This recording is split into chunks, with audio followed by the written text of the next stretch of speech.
Hi, I'm James Kakalios. I'm a physics professor at the University of Minnesota and the author of The Physics of Superheroes and The Amazing Story of Quantum Mechanics. I'm very excited and honored to be here myself. I wish I could be here the whole 3 weeks because it's just been phenomenal. If anything, actually, it's been exercise in frustration looking through the program and looking at all the awesome authors and talks that I'm going to be missing. My talk this evening will contain many more scans of comic book pages and clips from Hollywood movies than the standard physics talk. I will show how I use comic books in the classroom to explain basic physics principles. And then I will also talk a bit about my second book, The Amazing Story of Quantum Mechanics. And so if anyone comes to the talk, they'll be able to learn all of quantum mechanics in about 10 minutes. The world is a knowable place, that the universe is a knowable place. And by asking certain key questions, we've radically changed our lifestyles and the world around us. Trying to understand how atoms interact with light led to quantum mechanics, which led to solid state physics and semiconductor physics, which led to the world we have around us. We were promised jetpacks and flying cars, and we got cell phones and laptop computers instead. And it's only by asking questions of nature that we have the lifestyle that we enjoy, that we benefit from today. I will give you all of that and also some physics about the Flash. I read comic books as a kid.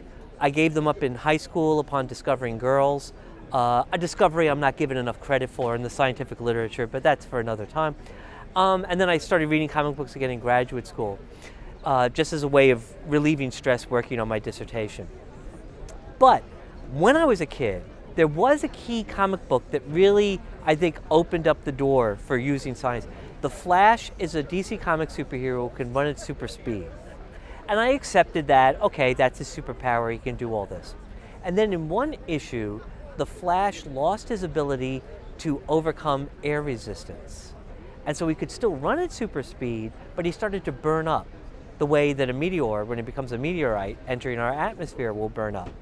And I was embarrassed that it had never occurred to me until that moment, oh yeah, he should be burning up. How come he isn't able to?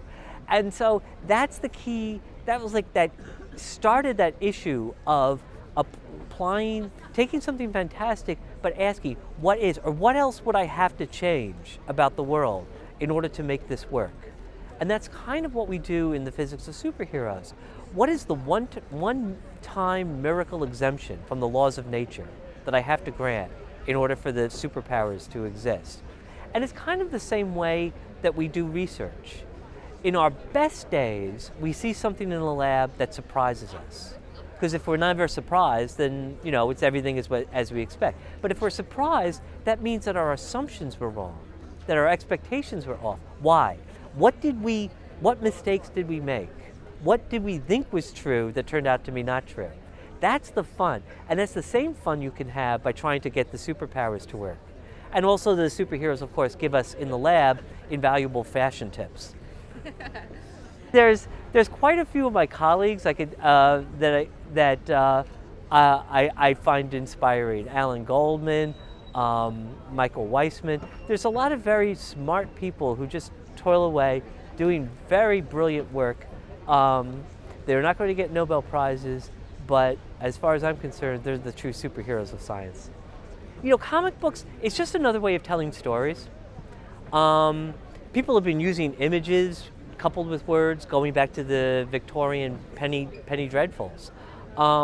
This is an old format, and it's also, the superhero genre itself also is a very useful and flexible format to tell stories that deal with ethics, right? A character gets struck by lightning while falling into some radioactive waste and thus becomes super strong or something like that.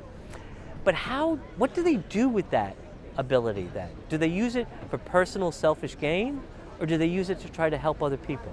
And how do they choose to help other people, and when are they ever off duty? So they're actually tailor-made to tell stories about morality and ethics. And we all have gifts and talents, and we all have abilities, and how we choose to use them really determines whether, how our stories will evolve. Plus, in the superhero stories, the good thing is, at the end of the story, the bad guy's getting punched. People ask me if I have any interest in writing a comic book myself. I do indeed, but on the other hand, I'm such a fan of the genre that I almost am afraid to turn it into work. I created a class at the University of Minnesota that was originally called Everything I Know About Physics I Learned from Reading Comic Books, which my colleagues say explains a great deal. The class was very popular, and when the first Spider-Man movie came out in 2002, it got a lot of attention in the media.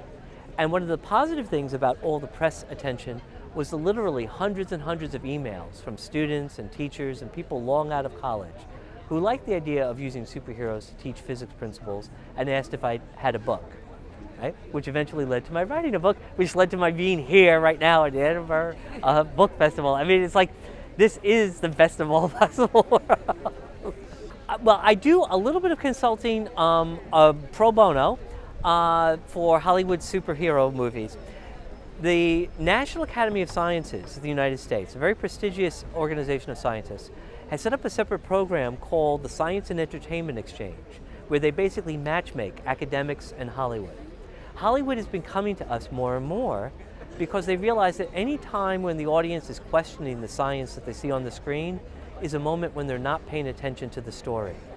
So they want to talk to us in order to get it just right enough that they can create a believable fake reality. Scientists, like myself, benefit because we can partly get to try to sneak in a little bit of science into the storylines. And then after the fact, when the movie's about to come out, we can use people's interest in these movies as leverage to talk about real science. And so it kind of works out best of all. So I'm asked if I could time travel. Yeah, if.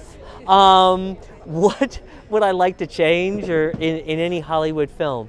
You know, I hate to be really negative, Prometheus, but I would, so I'd rather not say, I'd rather not nitpick.